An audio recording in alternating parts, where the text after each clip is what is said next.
किसी की बर्बादी पर जश्न क्यों? हालांकि हल्द्वानी के बनफूलपुरा में सुप्रीम कोर्ट ने फैसला सुना दिया है, जिसके बाद 4,365 परिवारों को राहत मिल गई है। अब उनके आशियाने नहीं उजड़ेंगे, मगर मैं आपको दिखलाना चाहूंगा दोस्तों, किस तरह का कचरा इन न्यूज चैनल्स ने चलाया था। मैं आपसे एक सवाल पूछना चाहता हूं। जो परिवार 60 सालों से वहां बसे हुए हैं, उनके पास पट्टे हैं, वो बिल्स पे कर रहे थे, यानी कि सरकार इन तमाम चीजों को बढ़ावा दे रही थी। अब अचानक 1.5 साल पहले हाईकोर्ट का एक फैसला आता है जिसमें कहा जाता है कि नहीं, इन सबको हटा दिया जाए। सरकार भी, यानी कि भाजपा सरकार भी उन्हें हटाने के लिए तैयारी कर देती है। क्यों करती है? क्योंकि वो जो इलाका है वो मुस्लिम बाहुल इलाका है, उसका वोट जो है वो अमूमन कांग्रेस को मिलता है। भारतीय जनता पार्टी को क्या मौका दिखाई दे रहा था कि अगर ये उजड़ गए तो हमारे खाते में सीट आ जाएगी जो सुमित्र देश ने जीती थी। मगर मुद्दा वो नहीं है। भारतीय जनता पार्टी तो राजनीति कर रही थी, मगर मैं इन पत्रकारों से सवाल पूछना चाहता हूं जो अपने चैनल्स में खड़े होकर हल्द्वानी के बनफूलपुरा को शाहीन बाग बता रहे थे।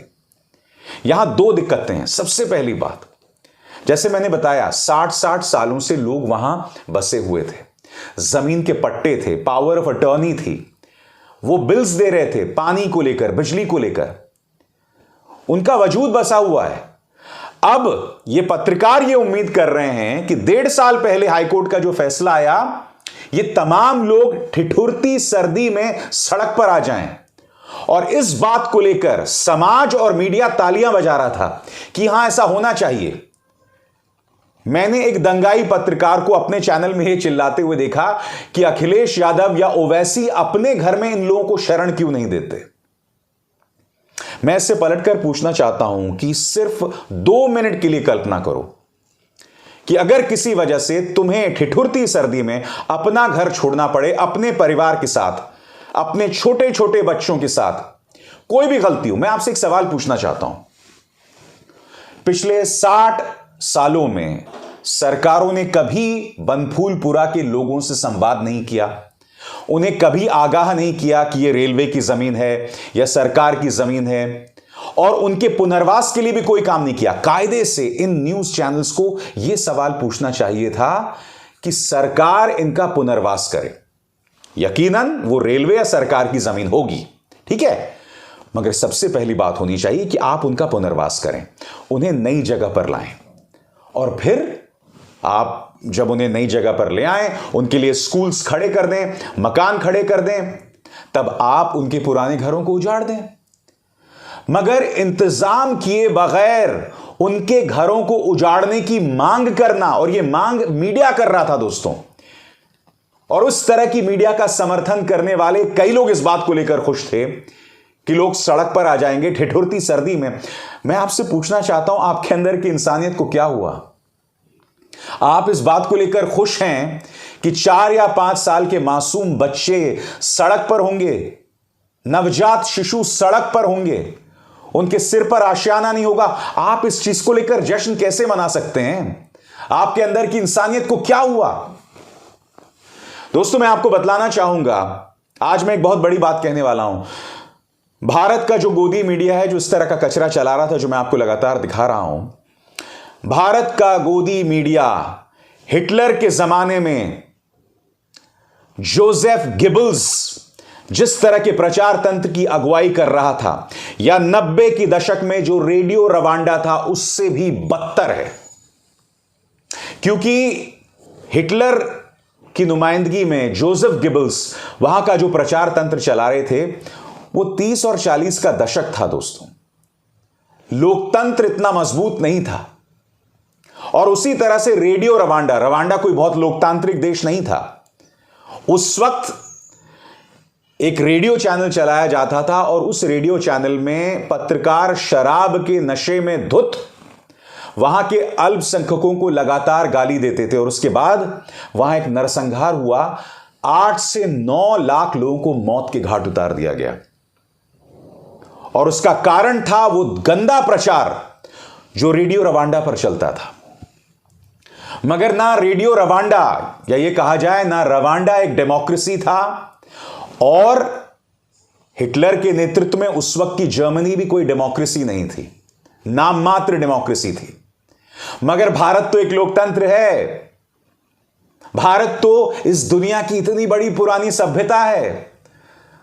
भारत तो दो उसूलों पर टिकी हुई है, सर्वधर्म समभाव और वसुदैव कुटुंबकम। पूरी जो दुनिया है वो मेरा परिवार है। कम से कम रवांडा में सर्वधर्म समभाव का ढोंग नहीं था, या वसुदैव कुटुंबकम का ढोंग नहीं था, या फिर हिटलर की जर्मनी में सर्वधर्म समभाव की बात कोई नहीं करता था। हम तो कर रहे हैं ना, हम हजारों सालों से बातें कर रहे हैं।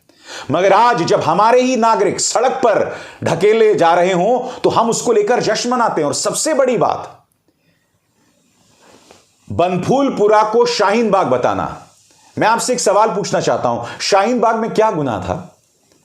बुजुर्ग औरतें, महिलाएं, छोटे छोटे बच्चे लोकतांत्रिक तरीके से अपनी बात रख रहे थे, अपने वजूद को लेकर लड़ाई लड़ रहे थे। क्योंकि आप और हम सब जानते हैं कि नागरिकता बिल को लेकर भारतीय जनता पार्टी की किस तरह की शैतानी थी, वो किस तरह से उसका राजनीतिक इस्तेमाल करना चाह रहे थे। मगर शाहीन बाग, जिसने कभी हिंसा को बढ़ावा नहीं दिया, जिसकी वजह से कहीं हिंसा नहीं हो, उल्टा ये दो परवाने जो हैं वो आ गए थे गोली चलाने के लिए। और इत्तेफाकन इनके गोली चलाने से पहले माननीय सूचना और प्रसारण मंत्री ने कहा था, याद है कि नहीं आपको, देश के गद्दारों को गोली मारो।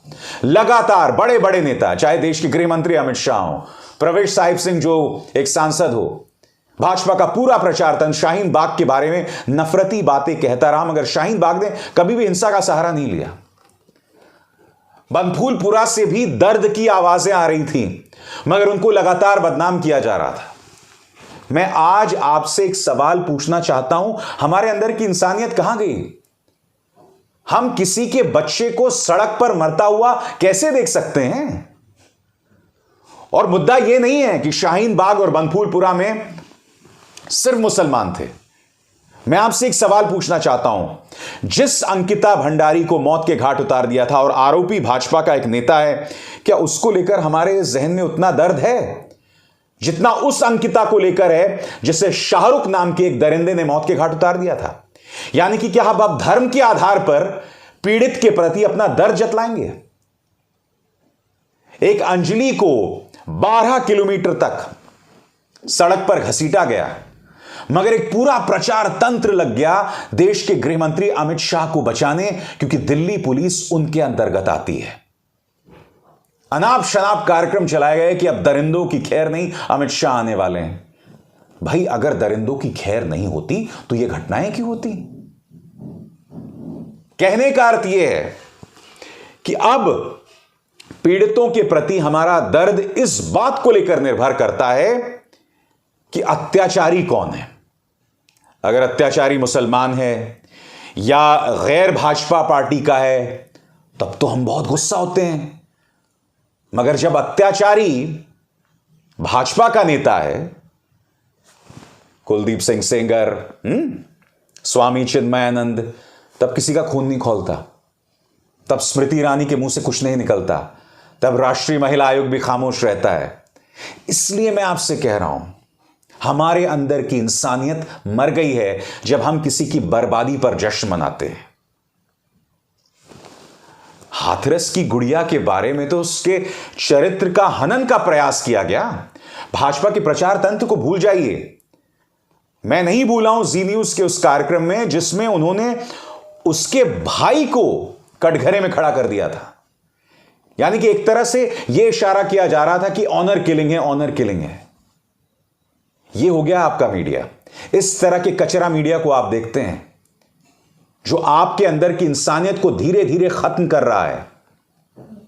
वो टीआरपी के लिए कर रहे हैं और वो सरकारी खैरात के लिए कर रहे हैं, क्योंकि वो जानते हैं जिस दिन उन्होंने इस सरकार से सवाल करने शुरू कर दिए, इनमें से कई तो जेल जाएंगे। वो तिहाड़ी पत्रकार, 100 करोड़ की वसूली वाला, कई लोग जो कई मामलों में फंसे हुए हैं, कई जेल जाएंगे। इनमें से कईयों को सरकारी खैरात मिलनी बंद हो जाएगी, वो चैनल ही बंद हो जाएंगे। इसलिए वो सब कर रहे हैं। मगर आपकी क्या मजबूरी है, बताइए ना। आप इस नफरत में क्यों सराबोर हैं? आप इसे क्यों ग्रहण कर रहे हैं?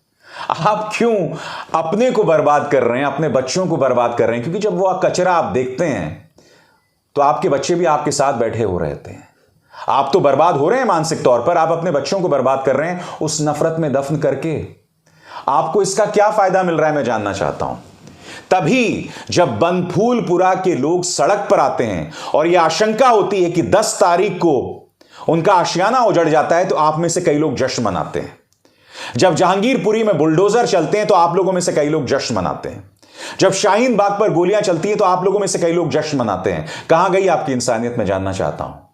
मैं आज आपके सामने एक और बड़ी बात कहना चाहता हूं। जब मैं ये तमाम बातें कहता हूं ना, तो कमेंट सेक्शन में कई लोग आते हैं कि तुम मुसलमानों का क्यों साथ दे रहे हो। मैं मुसलमानों का साथ नहीं दे रहा हूं। सही मायने में देखा जाए तो मैं इस देश की हिंदू की आत्मा को बचाने का प्रयास कर रहा हूं। क्यों? क्योंकि उस हिंदू को नफरत में सराबोर करके मानसिक तौर पर बर्बाद करने की तैयारी चल रही है और उसमें कई बार सफलता भी मिलती दिख रही है। मैं उस हिंदू की आत्मा को बचा रहा हूं सही मायने में, क्योंकि मुझे पूरा विश्वास है कि इस देश के मुसलमान पर अगर अत्याचार हो रहा है और अगर वो खुद को मुश्किल में महसूस कर रहा है, तो इस दर्द के दौर से गुजरकर वो कुंदन की तरह तपेगा और कुछ अच्छा ही सामने उभर कर आएगा। मैं जानता हूं कई ऐसे भी लोग होंगे जो हाशिए पर जाके बौखला जाएंगे, गुस्सा हो जाएंगे और वो अपराध का दामन भी थाम सकते हैं। मगर यही तो चुनौती है आपके सामने कि इस लौ में तपके, इस आग में तपके अगर आप कुंदन बन के उभरेंगे तो इससे बेहतरीन कुछ नहीं हो सकता है। तो यह मेरी उम्मीद मुस्लिम कौम से है। मगर जहां तक मेरी हिंदू कौम की बात है, मकसद साफ है। उसे भड़काया जाए, उसे डराया जाए, उसे बार बार बताया जाए तुम खतरे में हो। और इत्तेफाकन यह अंदाज़े बयां बिल्कुल उन मुस्लिम देशों का है या उन मुस्लिम धर्मगुरुओं का है जो बार बार यह कहते थे कि इस्लाम खतरे में, इस्लाम खतरे में। ये लोग क्यों कहते थे इस्लाम खतरे में? ताकि जो मुस्लिम कौम है उनके कंट्रोल में रहे, ताकि उनको वो अपने हिसाब से ढाल सकें। और इस देश में भी ऐसे लोग रहे हैं जो बार बार इस्लाम खतरे में की बात करते हैं, इस तरह की अनाप शनाप बातें करते हैं। वही चीज अब हिंदू धर्म के साथ किया जा रहा है। वो हिंदू धर्म जो दुनिया भर में जाना जाता था अपनी खुली सोच की वजह से। यही वजह है जब स्वामी विवेकानंद शिकागो में जाकर ब्रदर्स एंड सिस्टर्स कहते हैं और हिंदू धर्म के मायनों को बताते हैं, दुनिया उनकी आवाज को सुनती है। मैं आपसे एक सवाल पूछना चाहता हूं, अगर वो यति नरसिंहानंद सरस्वती या सांसद प्रज्ञा शिकागो में जाकर भाषण देंगी, पहली बात तो क्या भाषण देंगे वो, तो क्या दुनिया उनको सुनेगी? जो मुकाम स्वामी विवेकानंद का है, क्या ये लोग कल्पना भी कर सकते हैं उस मुकाम को हासिल करने की? बताइए बताइए। ये सवाल हैं, इसे नजरअंदाज नहीं किया जा सकता है। इसलिए किसी की बर्बादी पर जश्न मनाना छोड़िए। ये हिंदू धर्म नहीं है, ना हिंदू धर्म के मायने हैं इसमें। मेरी बात अगर बुरी लगी हो तो मैं क्या कह सकता हूं दोस्तों, दिल की बात कह रहा हूं मैं, मन की बात नहीं, क्योंकि मन की बात तो इस देश में एक ही व्यक्ति करता है। स्वतंत्र और आजाद पत्रकारिता का समर्थन कीजिए, सच में मेरा साथी बनिए। बहुत आसान है दोस्तों, इस ज्वाइन बटन को दबाइए और आपके सामने आएंगे ये 3 विकल्प, इनमें से एक चुनिए और सच के इस सफर में मेरा साथी बनिए।